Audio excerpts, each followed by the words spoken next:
This southwest Missouri farm near Ash Grove was home in the mid-1800s to Reuben Boone, an enslaved African American who initially worked the land for Nathan Boone, son of the famous Kentucky frontiersman Daniel Boone. When the Civil War ended, measures enforced by the new Freedmen's Bureau briefly allowed former slaves like Reuben to petition for Confederates' abandoned or confiscated farms in one of America's first attempts at land redistribution to formerly enslaved people.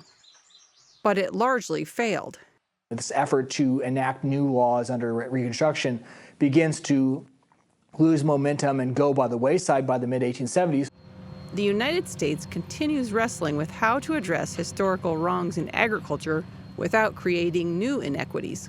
The USDA's 2021 Loan Forgiveness Program for socially disadvantaged farmers was stalled after legal complaints of reverse discrimination.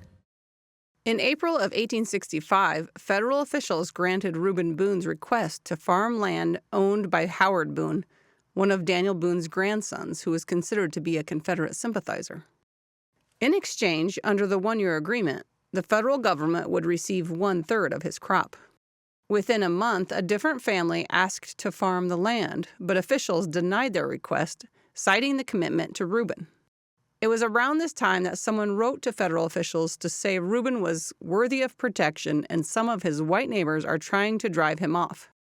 The economic pressure also would have been immense as Reuben Boone tried to run a farm that had previously survived on unpaid labor.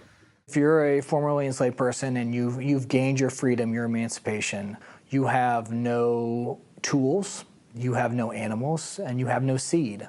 So in many cases, you are starting literally from scratch. You have to rent from people the land. You have to rent or borrow the tools or pay for them on credit. And you're already in debt in a lot of ways. And now it becomes an issue to where, so much of your crop then has to be given over to pay your debts. Facing these pressures, it's unclear whether Reuben gave up or was not offered an extension. He and his wife eventually moved to St. Louis, where the 1870 census lists his occupation as farmer, though he was likely a farmer without land. After Republican President Abraham Lincoln was assassinated in April 1865, just 2 weeks after Reuben was granted access to the Missouri land, Andrew Johnson, a Democrat, came to power and began to undo Lincoln's post-emancipation work. He effectively overrode the field order that included the 40-acre promise that was intended to give land to freed slaves.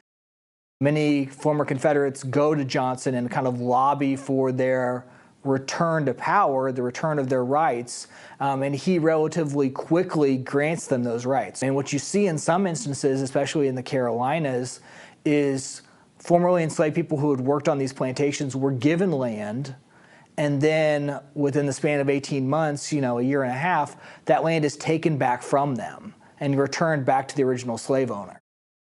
Similar stories of lost opportunity played out across the country, affecting families for generations.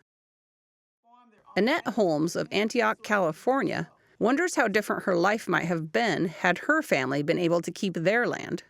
One side of her family descends from enslaved African Americans who were initially on a South Carolina cotton plantation, and by 1793, on a rice plantation on Butler Island in coastal Georgia.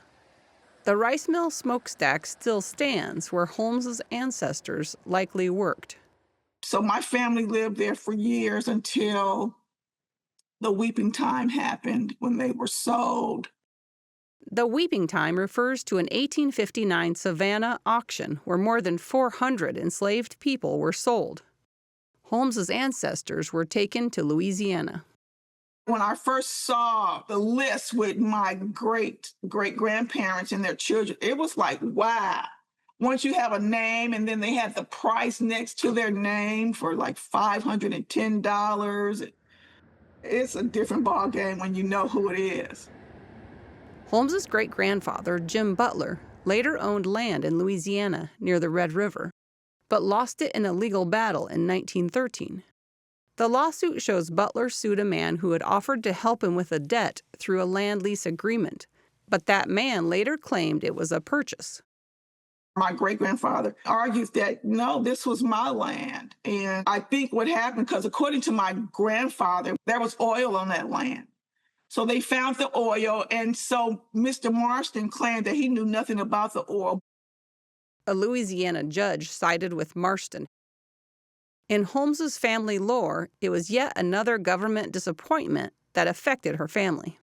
She lauds USDA, however, for distributing over $2 billion to more than 43,000 Black and other minority farmers in 2024. The method the federal government has used to address what the agency acknowledged was systemic discrimination in more recent decades.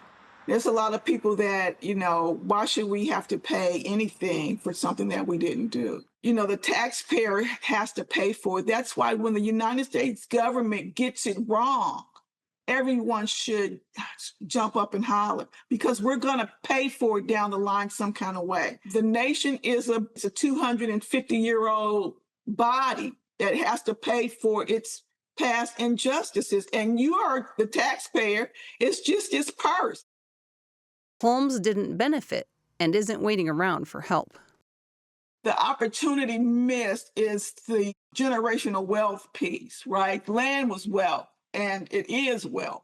That's why immigration opened up. Here, the selling point is we can give you some land, right? We can give you some land that didn't really belong to you. It was native land, and you can come in and live out your dream. And we missed that. And so at this point, what would you give? At this point, it's like, self-reparations is the key. How do we repair ourselves? And that's what I'm looking into now. For Market to Market, I'm Colleen Bradford Krantz.